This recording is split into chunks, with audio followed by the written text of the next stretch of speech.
रामकृष्ण हरी. बघा, जीवनात आपल्याला कितीही तुम्ही भक्ती करा, परंतु ब्रह्मज्ञान घेणं खूप गरजेचं आहे. या सद्गुरूला शरण जाऊन एक श्रद्धेचा नमस्कार करून ब्रह्मज्ञान घेतलं तर तेच तुम्हाला शेवटपर्यंत पोहोचू शकतं. हा परमपिता परमेश्वर प्रत्येक ठिकाणी आहे. रानावनात आहे, पाना फुलात आहे, माणसात आहे, अंतरंगात आपल्या आहे, बाहेर आहे, कणाकणामध्ये आहे, सर्वत्र आहे. हा देव, याला ओळखणं गरजेचं आहे. हा 9 खंड या देवाने बनवलेले आहे. जसं लिहिलेलं आहे एका गीतामध्ये, 9 खंड या देवाने तिन्ही लोक निर्मिले, या कर्त्याने करवित्याने सत्ताच आकर्मिले. आहे हा सनातन अलक निरंजन. हा अलक निरंजन कोण आहे याला जाणणं गरजेचं आहे. हे 10वं द्वार कोणतं आहे हे गुरुपासूनच आपल्याला जाणावं लागणार आहे. त्यासाठी आपल्याला सद्गुरूला शिर झुकवावं लागणार आहे. तुम्ही जर ब्रह्मज्ञान घेतलं तर तुमच्या जीवनाचा उद्धार होणार आहे, जीवनाचं सोनं होणार आहे. ही गुरुज्ञान अमृत आहे. या अमृत रसामध्ये डुबून जा.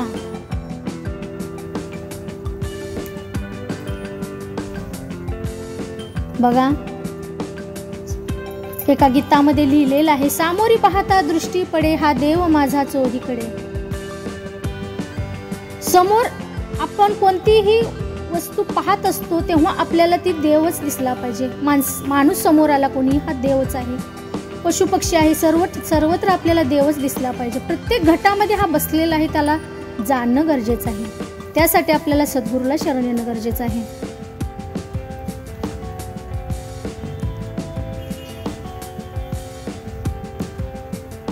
जसं म्हटलेलं आहे एका ठिकाणी, सद्गुरु देह का नाम नहीं है, सद्गुरु होता ज्ञान है. सद्गुरु म्हणजे माणूस नाही हो, ते ज्ञानाचं भांडार आहे. ते आपल्याला परमपिता परमेश्वरापर्यंत पोहोचवतं, आपल्याला ज्ञानाचा मार्ग दाखवतो. तो सद्गुरु आहे. नाहीतर आपल्याला ज्ञान कोण देणार, आपल्याला कोण सांगणार, परमपिता परमेश्वराची ओळख कोण करून देणार? हा सद्गुरु देतो. आता आपण म्हणू सद्गुरु श्रेष्ठ की देव श्रेष्ठ. माणूस गेला सद्गुरूला सद्गुरूचं चरण स्पर्श करायला. सद्गुरू म्हणाला, मी कोण नाही, त्या देवाने तुला घडवलेलं आहे. त्याने तुला 84 लक्ष योनी फिरल्यानंतर हा मानव जन्म दिलेला आहे. खूप मुश्किलनं तुला मानव जन्म दिलेला आहे. अगोदर तू त्याला नतमस्तक हो. माणूस जातो देवाजवळ, देव म्हणतो, अरे मी तर काहीच नाही, तुला माझा मार्ग ज्याने दाखवला तो श्रेष्ठ आहे तुझ्यासाठी. माणूस म्हणतो, नाही, मी नाही श्रेष्ठ, मला पण बनवलं त्या देवाने, तो श्रेष्ठ आहे. माणूस पुन्हा देवाकडे जातो. देवा, तुम्ही श्रेष्ठ आहे, तुम्ही निर्मिती केली, सद्गुरूची पण केली आणि माझी पण केली. तेव्हा देव म्हणतो, हे बघ, मी तुला जन्माला घातलं, परंतु ह्या जन्माचं सोनं करणं यासाठी मी तुला जन्माला घातलं. तू मला स्मरण कर, मला ओळख, आणि मग तू निज घर तुझं कुठलं आहे ते जाण, आणि मग तू माझ्याकडे ये. तू सत्कर्म कर. कर्म करणं चांगलं आहे. आयुष्यामध्ये जे तुम्ही सत्कर्म कराल तेच तुम्हाला शेवटी फळास येणार आहे.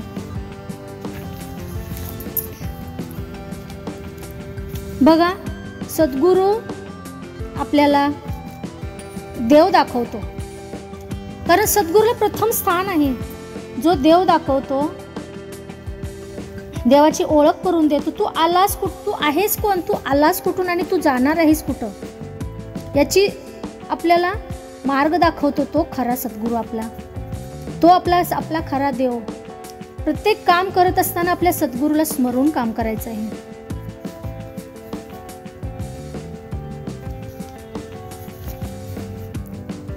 एका ठिकाणी लिहिलेलं आहे बघा, ओळखील जो निरंकार हा सारी सृष्टी होईल दास, चाकर होतील अग्नी पाणी चंद्र सूर्य धरती आकाश. ध्यान करी तू याचे प्राण्या, दौलतीने भरपूर होशी, ध्यान करी तू याचे प्राण्या, देवरूप होऊन जाशी. ध्यान करी तू याचे प्राण्या, पूजा पाठ जप आहे का, ध्यान करी तू याचे प्राण्या, सारी दुःखे मिटवी हा सारी दुःखे मिटवणारा हा परमपिता परमेश्वर आहे. पूजापाठ काहीही कामाची नाही. पूजापाठ तुम्हाला सुख दुःखापासून सुखदुःखापासून तुम्हाला कोणतंही तुम्हाला संकट आलं तर तारणारा हा परमपिता परमेश्वर आहे.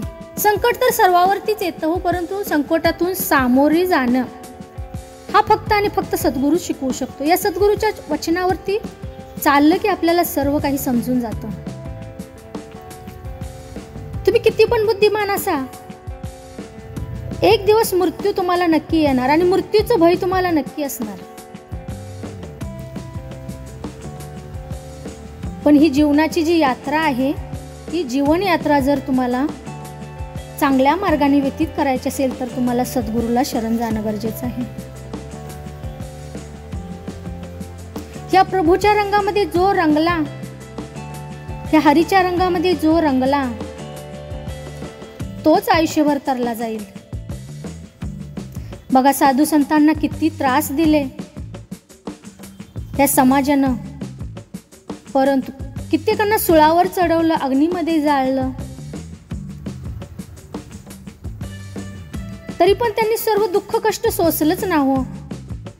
त्यांनी दुःख कष्ट का सोसलं की त्यांनी म्हटले की ह्या प्रभूची इच्छा आहे, ह्या परमपिता परमेश्वराची इच्छा आहे. जे काय देतोय तो तोच देतोय, दुःख पण तोच देतोय, सुख पण तोच देतोय, करता करविता तोच आहे, त्याच्या मर्जीप्रमाणे चालत आहे.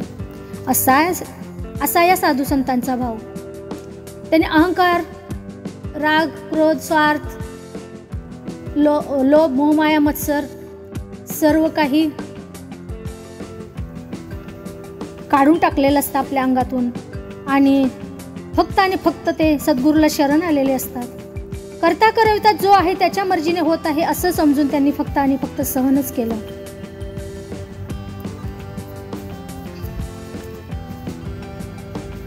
बघा, तुम्ही साध्या झोपडीमध्ये राहा, फाटकी कपडे घाला, कोणी त्याचा आदर होईल.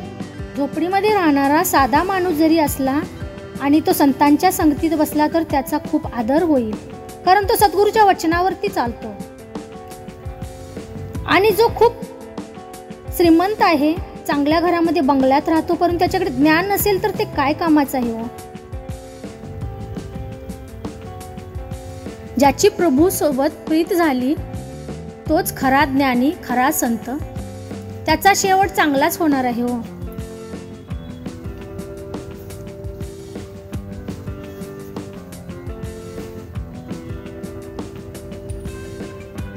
जेव्हा चंद्र, सूर्य, तारे काहीही नव्हतं तेव्हा हा परमपिता परमेश्वर होता. त्या परमपिता परमेश्वराने ही मानव जन्म तयार केला. त्याला जाणणं गरजेचं आहे. त्यानं आपल्याला निर्मिती केली, त्याचाच अंश आपण आहोत, म्हणून त्याला जाणून घ्या, मानून घ्या. लोभ, मोहमाया, मत्सर, स्वार्थ याची राखरांगोळी करा. त्याला जवळ येऊ देऊ नका आणि परमपिता परमेश्वराला जाणून सद्गुरूला शरण या, ब्रह्मज्ञान घ्या. दासीला जेवढं समजते तेवढं दासीने सांगण्याचा प्रयत्न केलेला आहे. दासीच्या बोलण्यातून काही चूक झाल्यास दासीला उदार अंतकरणाने माफ करा. चला तर भेटू पुढच्या व्हिडिओमध्ये. तोपर्यंत सर्वांना रामकृष्ण हरी ओम. धन निरंकार जी.